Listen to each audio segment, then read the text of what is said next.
ang pag-target ng mga elite na bodyguards ng First Prince na si Benjamin kay Kurapika. Especially itong si Ria na alam nga natin na may abilidad na kayang lumamon at pumatay maging ng mga Nen Beast ng mga prinsipe. Ang lahat ng ito nang dahil sa pag-a-awaken ni Kurapika ng Nen sa kanyang mga tinuturuang bodyguards at ang pagpapahiram niya ng Nen ability sa kanila. As you can see guys, medyo ibang boses natin ngayon dahil napaos tayo ng dahil sa ubo at sipon.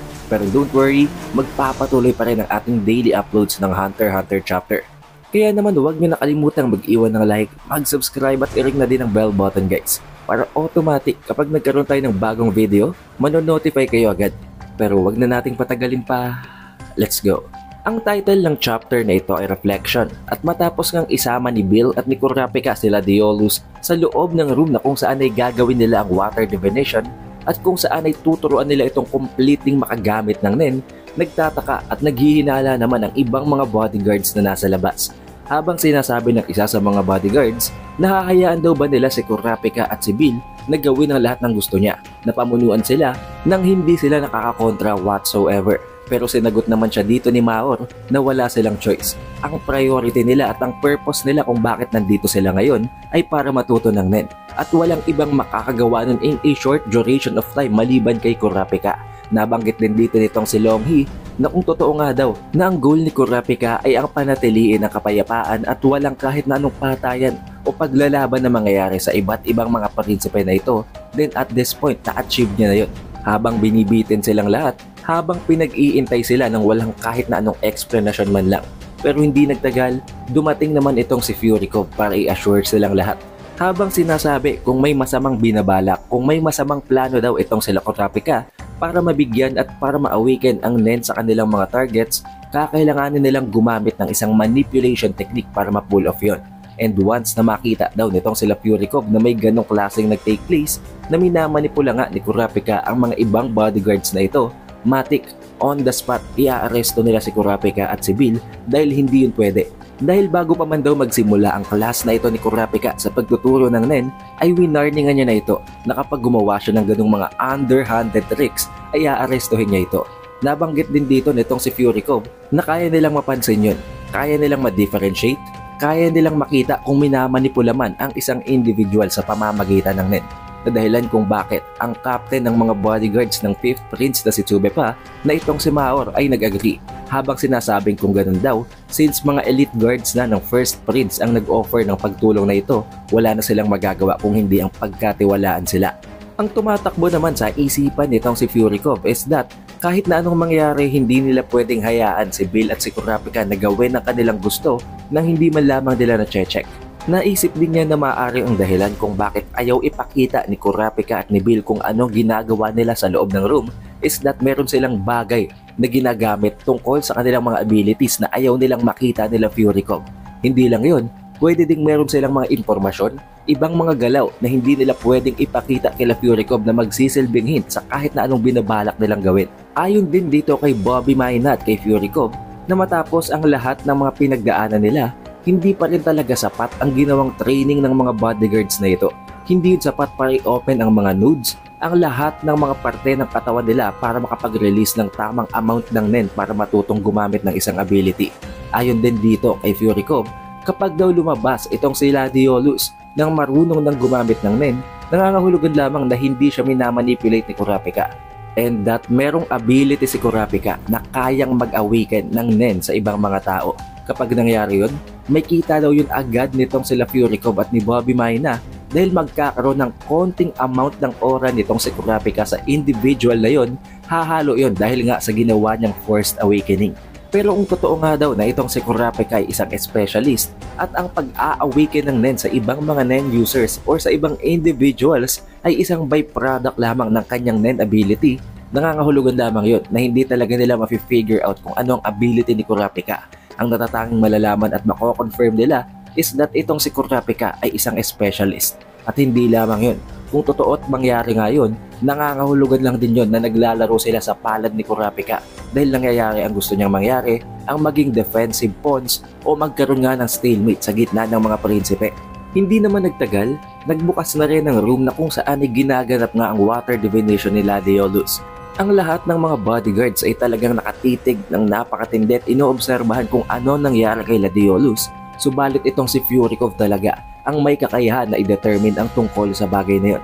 At matapos nga ang careful observation itong si Furikov, na-confirm niya na merong sapat na amount na daw talaga ng aura ng Nen itong si Gladiolus, na para bang kailangan na talaga niyang magsimula ng training para matutunang makontrol ang kanyang Nen ability. Kung hindi daw nila alam ang tungkol sa ginawa ni Kurapika, kung may isang individual outside ng ginagawa nilang lesson tungkol sa Nen na titingnan itong si Gladiolus base sa amount ng aura na na-emit ng katawan ni Gladiolus, iisipin daw ng individual na yon na itong si Gladiolus ay gumawa ng tama at ng sapat na practice na at least 3 hours a day for a whole year. 3 oras sa loob ng isang araw, sa loob ng isang taon. Na alam naman natin guys na hindi totoo, hindi nangyari dahil 1 linggo pa nga lang nakakalipas. This is an impossible feat. Tanging si Serednik pa lamang nakakagawa nito.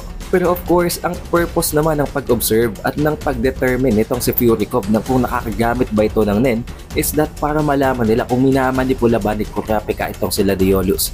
Kasi nagot naman itong si Furikov na although hindi pa siya sure, base sa kanyang obserbasyon, ayon sa kanyang opinion, hindi naman daw minamanipula itong si Gladiolus. Tinanong naman si Gladiolus ng iba pang mga servants na kasamahan niya kung ano daw ang ginawa sa loob, kung nag-conduct daw ba ng water divination.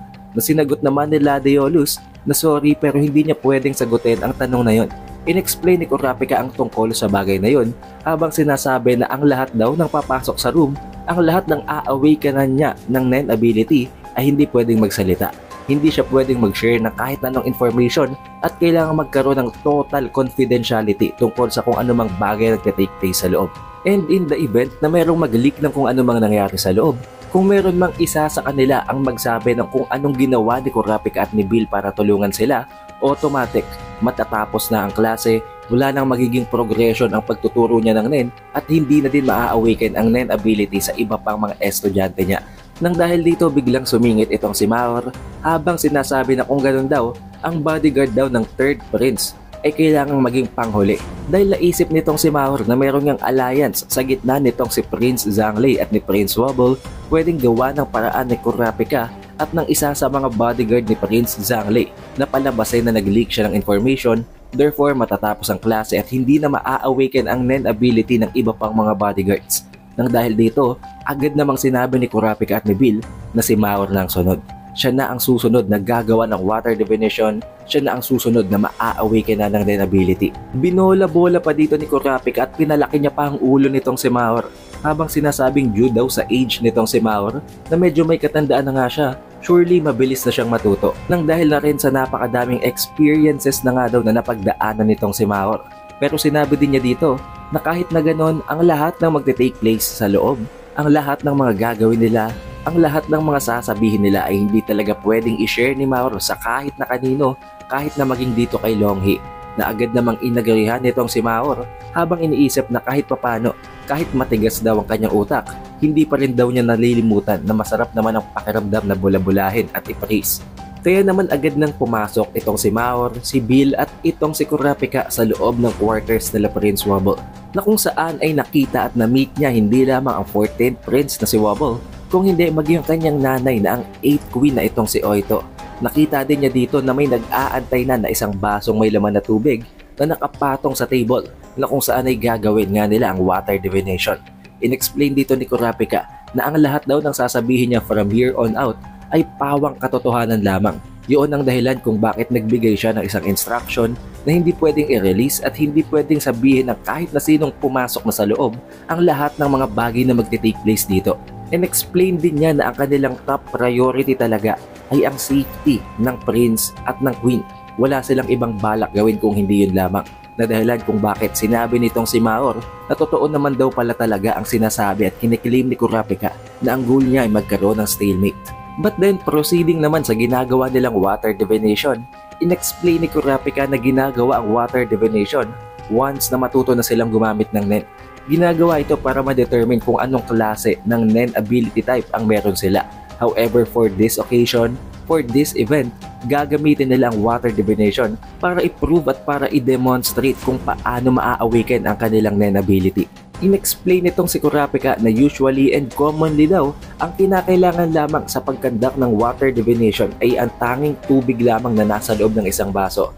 However, for this water divination, naglagay sila ng isang buto, ng isang seed sa ilalim ng tubig na ito dahil kakailanganin nila ito. Inexplain din nitong si Kurapika na all throughout this week, tulad ng ina-explain niya ng paulit-ulit, hindi talaga magkakapare-pareho ang pagkakatuto at ng progress nila sa pag-aaral lang din dahil magkakaiba ang kanilang speed of learning at ang iba-iba pang mga factors. However, makakatulong ang kanyang Nen ability, ang kanyang kakayahan para i-force ang kanilang awakening. Magagawa daw niya yon sa pamamagitan ng isang Nen attack, na dahilan kung bakit biglang umalma at parang naging cautious itong si Mahor, na sinagot naman agad ni Kurapika ng pagiging cautious ay isang normal na response. Dahil matapos nga marinig ang salitang atake, talagang dapat magpasok at umenter ng defensive state ang isang bodyguard. However, when it comes to Nen daw, ang salitang atake ay hindi nangangahulugan na isang offensive strike. Pwede din itong mga hulugan na isang lending ability o pagbibigay ng abilidad, or pwede ding even healing o pagtutulong ng regeneration sa iba.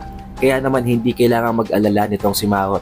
Pero nagtataka pa rin itong si Mahor, kaya hindi na sinayang ni Bill ang pagkakataon at ipinakita niya kung paano nag-work ang water divination.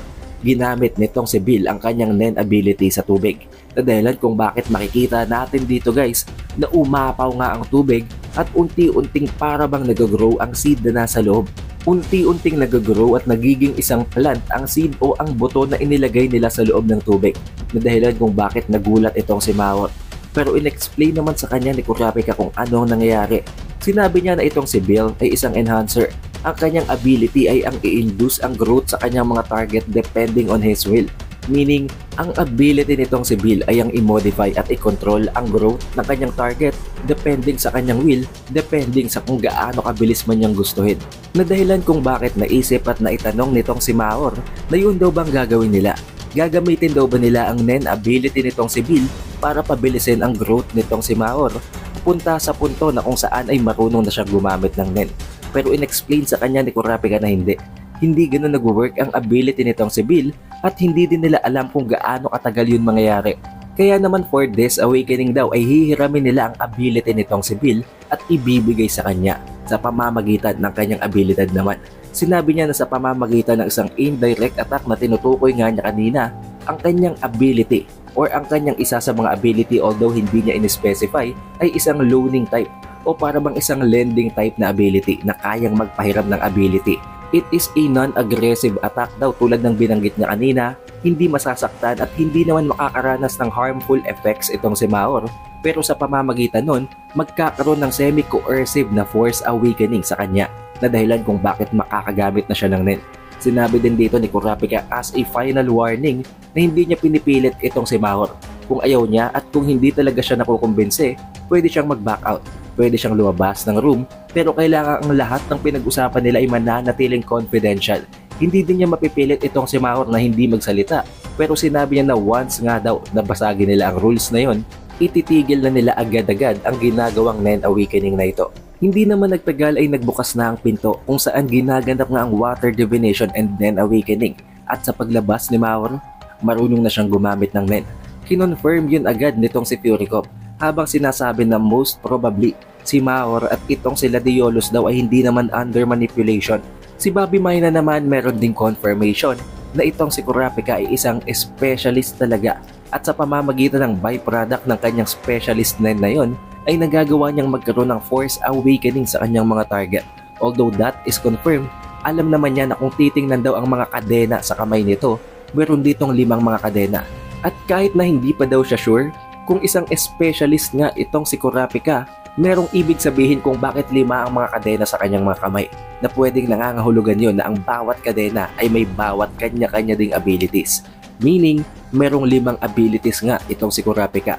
Kaya naman kusa at para bang sinasadya pa daw nitong si Kurapika na ipakita na talagang may ganun siyang abilidad para maging mas mapagmatsyag pa itong si Fury Cove at si Bobby Mayna. Nang dahil dito hindi sila agad magkakaroon ng isang aggressive approach dahil alam nila na kahit malaman nila ang isa sa mga ability ni Kurapika, walang kwenta yon dahil 5 nga ang ability nito. Therefore, prolonging the stalemate even more. Dito din ay in-explain nitong si Kurapika na although meron na ng 2 na-awaken ang Nen sa lahat ng mga estudyante niyang ito, hindi naman daw lahat maa-awaken sa araw na yon. Meron pang konting oras, kaya meron pang iilan sa kanilang maa-awaken pa, pero the rest sa susunod na lamang. Sinabi din ni Kurapika na kahit na hindi pa sila marunong gumamit ng Nen abilities nila agad, ang pinaka-purpose ng pag-awaken ng Nen sa kanila ay para makita ng iba pang mga Nen user na marunong silang gumamit ng Nen. Magsiserve ito as a defensive mechanism na hindi sila basta-basta aatakihin, hindi sila mamaliitin, na passively magbo-boost ng kanilang defenses. May kita din natin dito guys, na tinanong at kino-confirm nitong si Longhi kung totoo daw ba ang mga sinasabi ni Kurapika. Na sinagot naman ni Mahor na oo, totoo yun lahat. Pero ayon din dito kay Mahor, totoo talagang nararamdaman niya ang Nen na nag-overflow sa kanyang katawan. Nag-overflow daw siya ng vitality, ng strength at ng stamina na para bang nabibigyan talaga siya ng overall buff sa kanyang physical capacities. Pero naiisip din itong si Mahor na kapag nagpatuloy ang pag-emit niya ng ganito kadaming energy, hindi magtatagal ay mapapagod siya at magkokos ito ng fatigue. Kaya naman humahanap siya ng paraan para makontain, para makontrol ang pag-release na ito ng aura mula sa kanyang katawan. Dito din ay nakita talaga nitong si Furicom na oo, totoo talaga na marunong nang gumamit ng Nen ang mga kasamahan nila. However, kung makikita daw ito ng isang individual na walang kaalam-alam sa mga nangyayari, iisipin ng individual na yon na nagdaan ng tamang training, ng tamang proseso itong si Mahor at sila Deolus. Pero itong si Bobby Mina naman, iba talagang iniisip. Mas lalo talaga siyang nagiging mas mapagmatsyag dahil kung ang tulad nga daw nitong si Mahor na isang napaka-skilled na bodyguard, alam nila kung gaano katindi ang experience na nito, ngayong nabigyan pa ito ng Nen ability, ngayong na-awaken ang paggamit niya ng Nen, mas lalo lamang itong magiging delikado. Hindi naman nagtagal may ipinapasok na uling panibagong servant itong si Bill at si Kurapika para i-awaken din ang kanyang Nen. Subalit dito may kita natin guys na itinusok na talaga ni Kurapika ang kanyang steel chain at inilipat. Inilend niya ang Nen ability nitong si Bill dito sa servant na ito para magamit niya ang water divination. At alam naman natin na matapos ngang magamit ng target ni Kurapika ang kanilang ability na pinahiram lang, doon na nagsisimula ang kanilang Nen awakening. In-explain ni Kurapika sa servant na ito na hindi talaga niya Nen ability ang ginawa niya sa water divination. Yun ay pinahiram niya lamang na Nen ability para magawa at para ma-awaken ang sariling Nen ability ng servant na ito. Ngayon sasabihin niya ang classification, ang lahat ng mga gagamitin para ma-determine ang kanilang sariling Nen ability para kapag naman sapat na ang kanilang training, pwede na nilang i-conduct ang water divination ng magsarili para malaman kung ano kanilang Nen ability type. Na dahilan kung bakit napatanong ang servant na ito na akala daw niya ituturo at talagang ipapakita na sa kanya nitong si Kurapika ang kanyang Nen ability. Na sinagot naman ni Kurapika na gusto niya talagang gawin yon, pero hindi akma ang pagkakataon para i-pull off ang ganong klase ng feat. Kaya naman for now, gusto niyang i-share ng servant na ito sa kanyang mga kliyente na ang 10th prince na si Capcho at ang 6th queen na si Seiko na ganon ka-importante, ganon kahalaga ang mga itinuturo niya na magiging sapat and vital na information yon para mapanatiling buhay at ligtas sila.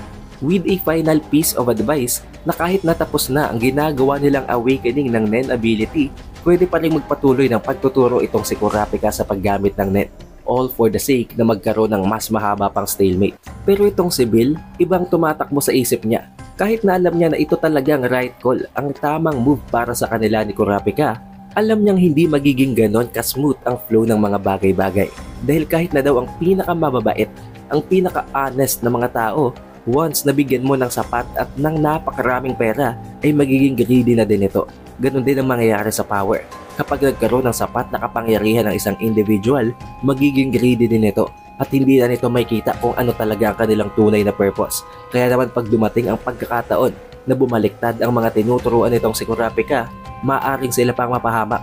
Dahil unang-una sa lahat, ang Nen ability nitong si Bill ay hindi suited for combat, na maaring dumating daw ang pagkakataon na ang mga ability na inawaken nitong si Kurapika sa ibang mga bodyguards ay ang ability din na papatay sa kanila. Hindi naman nagtagal ay pumasok na ang mga bodyguards ng 3rd prince na si Zhang Lei na pinadala para tulungan nga si Kurapika at si Bill, habang sinasabi nitong si Hashito na in place daw ng magiging pinakahuli na individual ng pinakahuling bodyguard na i-awakenan niya ng Nen. Gusto niyang itong si Hashito na lang pumalit sa taong yun. Habang sinasabi at ine-explain naman ni Kurapika na magiging mahirap yun. Although oo, tama daw ang desisyon nitong si Hashito dahil matapos nga nilang maramdaman ang napakatinding threat kanina na ang pagdagundong ng aura kahit na sino ay gugustuhin matuto man lamang gumamit ng Nen para magkaroon ng kaide-ideya sa mga nangyayari. Pero sinabi din niya dito kay Hashito na unlike the others, hindi naman daw siya nag-undergo ng tamang training kaya kahit ma-awaken ang Nen niya, hindi niya yun magagamit dahil magiging napakabilis daw ng pag-deplete ng kanyang stamina. Napakabilis niyang makaka-experience ng fatigue dahil nga hindi naman siya nag-train ng kahit na konti unlike the others. Habang itong si Sakata naman na alam natin na mas matilos ang pag-iisip, ay iniisip na kung meron daw dapat matutong gumamit ng Nen sa kanilang dalawa, dapat yon si Sakata. Pero naisip din niya na kung isang patibong ito, kung isang trap, hindi din niya pwedeng basta-basta kagatin na lamang ang patibong na yon. Kaya for the meantime, sasabayan daw niya ang pag-aaral at ang training ng iba pang mga bodyguards para kung sakaling kailanganin niyang ma-awaken ng Nen, at least may sapat na siyang stamina and vitality para makontrol yon. But switching of scenes, makakarating naman tayo ngayon sa residence ng 5th Prince na itong si Tsubepa, na kung saan ay nare-report naman ni Maoro ang lahat ng kanyang mga findings. Unang-una na dito ay ang napakatinding alliance daw sa gitna ng 3rd Prince at nitong si Wobble. Habang sinasabi na although meron ngang alliance, hindi yun ganun ka-balance, hindi yun ganun ka-fair. Napakarami daw na cracks at napakadaling i-exploit ang isa't isa. Pero dito din ay itinanong naman itong si Tsubepa kung totoo naman daw ang mga bagay na binanggit ni Kurapika tungkol sa Nen. Na sinagot naman itong si Maor na dahil nga sa mga explanation na ginawa ni Kurapika, kahit na hindi niya pwedeng isa-isahin at i-specify yun, totoo daw yun.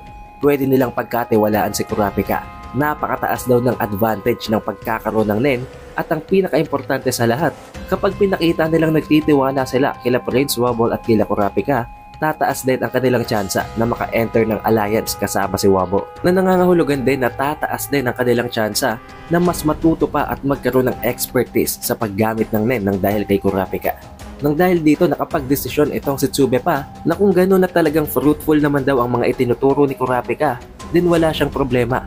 Sila na daw ang bahalang pumili ng kung sino ang susunod na bodyguard na ipapadala nila para mag-aral ng Nen. Pero as you know guys, matapos nga ang pag-assassinate sa 8th Prince na si Sale-Sale, lumipat na itong si Rian dito naman sa 5th Prince na si Tsubepa na as of now nagkakaroon ng mental crisis. Habang iniisip niya na even as of now, hindi pa rin talaga nag-a-appear ang Nen beast nitong si Tsubepa na parang bang nag-a-aksaya daw siya ng pagkakataon. Ang oras na ina-aksaya niya sa loob ng 5th Prince ay dapat ina-aksaya niya sa loob ng residence ng Night Prince na si Hulkenberg. Na oo, of course, pinag-usapan na nila ni Captain Balsamilko na oo, itong si Rian daw talaga ang gagamitin nila para patayin ang Nen beast ni Hulkenberg. Pero kailangan nitong maging patient.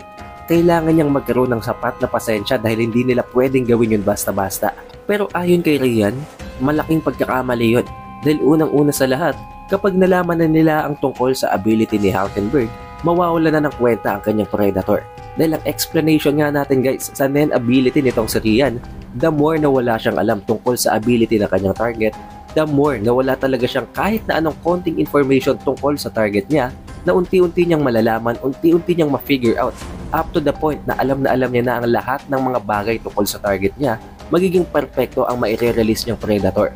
However, kung mabibigay na siya ng information bago pa man lamang niya gawin ang analysis, hindi na magiging ganun ka-effective ang predator niya at pwedeng dumating sa punto na hindi nga nun mapatay ang kanyang target. Hindi lang yun, ayon din dito kay Rian, kung ang target niya ay isang emitter or isang enhancer, hindi niya masesecure na mapatay ang kanyang target. Dahil unlike ng ibang mga conjured or ibang mga abilities ng kanyang mga target tulad na lamang ng Nen beast ni Sale-Sale, hindi naman yun pumapalag.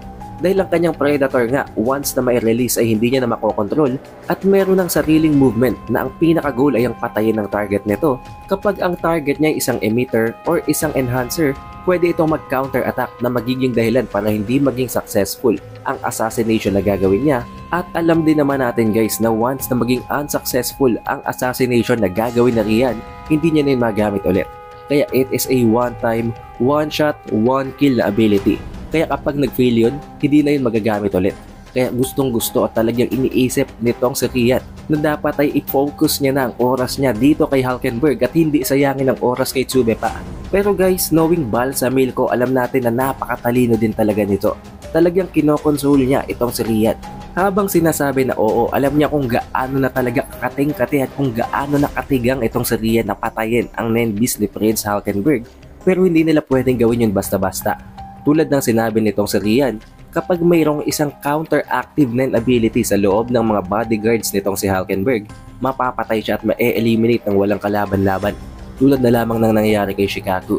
Kaya nga ang dahilan daw kung bakit hindi siya nag-share ng kahit na anong advice, ng kahit na anong information tungkol kay Hulkenberg dito kay Rian, ay para na nga magsimula sa scratch itong si Rian sa pag-analyze ng nen ability ng nen beast nitong si Hulkenberg. Kaya naman wala silang binabanggit na kahit na ano tungkol doon. Hindi lang yon, kung hindi naman daw niya kayang sabihin directly ang tungkol sa mga information, magbibigay siya ng mga indirect na mga hints dito kay Rian. Tulad na lamang ng pagtanong niya kay Rian ng kung ano daw ba sa tingin niya ang nangyari kay Shikaku. Ayon daw sa reports, nagpakamatay itong si Shikaku.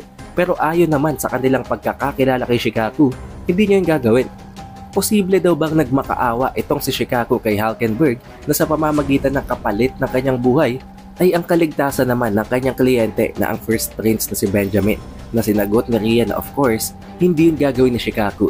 Alam ni Shikaku unang-una sa lahat na ang pinakaayaw ni Prince Benjamin ay ang magmakaawa sa ibang tao. Pero hindi na sumagot itong si Balsamilko. Hinayaan niya na talaga na mag-analyze at maging patient itong si Rian para hindi masayang at mawala ng kwenta ang kanyang nen ability na ang Predator. Na dahilan kung bakit as of now nag-focus muna itong si Rian sa kung ano man ang nangyayari sa residence ng 5th Prince, especially dito kay Maor at kay Kurapika. Ayon dito kay Rian, nang makita niya kaninang umaga itong si Maor, wala pang ganitong amount ng oras sa kanyang katawan. Pero sa pagbalik niyang ito ngayon, nag-uumapaw na ito. To the point na even siya, halos malampasan na siya ng amount ng ora ngayon nitong si Maor. Nabanggit din niya na hindi ito normal. Hindi ito mangyayari sa loob lamang ng ganun kaiksing panahon. Hindi lang yun, hindi lamang daw sa pamamagitan ng experience at nang naibigay na ability dito kay Maor magiging itong delikado. Kung hindi, kahit ng pinakawalang kwenta, ang pinakamababang amount ng ora ay magiging napaka-dangerous dahil nakadepende ang magiging epekto at magagawa nito sa kanyang nen ability.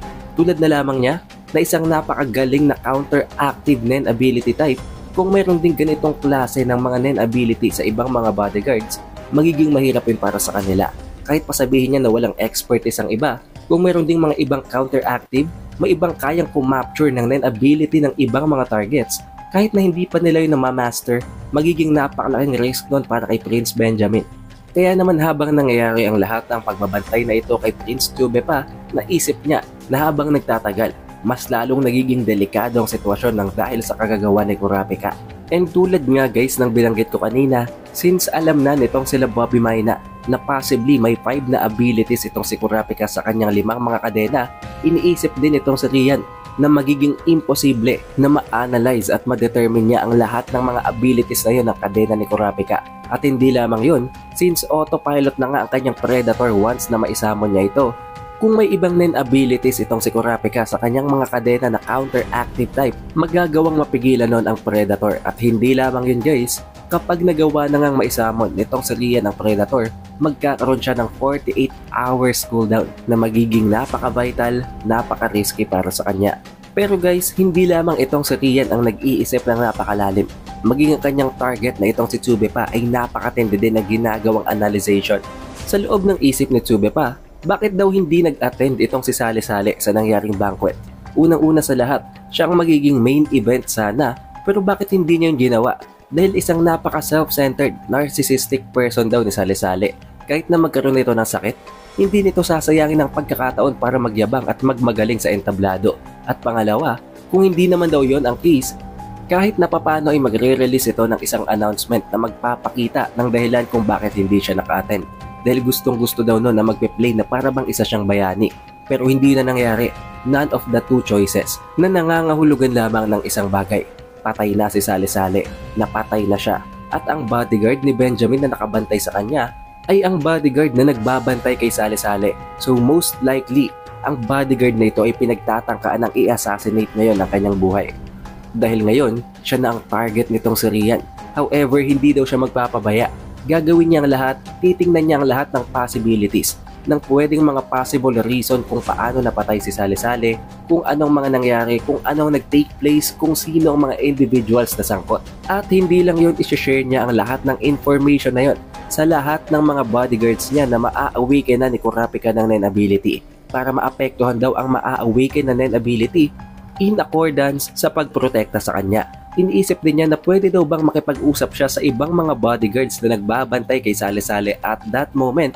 Kaso, ang bodyguard na yun na nanggaling sa kanyang nanay na si Queen Duazul ay hindi naman niya makakausap sa telepono.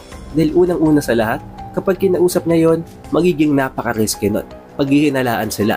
Pangalawa, kapag kinausap naman niya sa telepono si Queen Duazul, maaaring magkonsulta muna ito kay Camilla. Kaya kahit na mag-approve ito, kahit pumayag pa ito si Queen Duazul, mangangahulugan lamang na alam at dumaan na yon kay Camilla na dahilan kung bakit naisip nito si Tsube pa na at this point, kailangan niyang makipag-usap mismo personally sa kanyang nanay na si Duazul para makuha ang impormasyon na yon.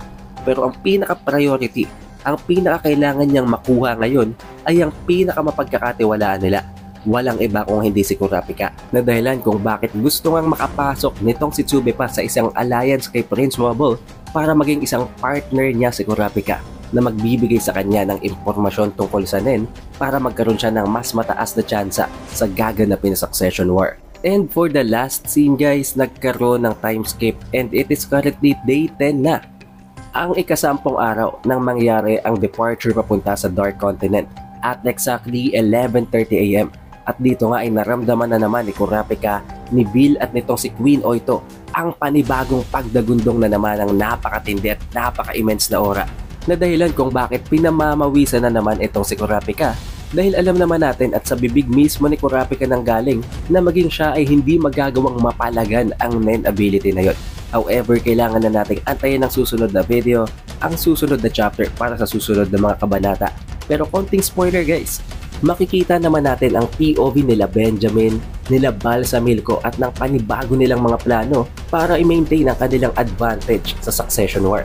Para ma-notify kayo pag release natin ang susunod na video na yon, siguraduhin nyo nang naka-like, naka-subscribe at na-ring nyo na din ang bell button guys para automatic lalabas na lang yan sa notification bar nyo.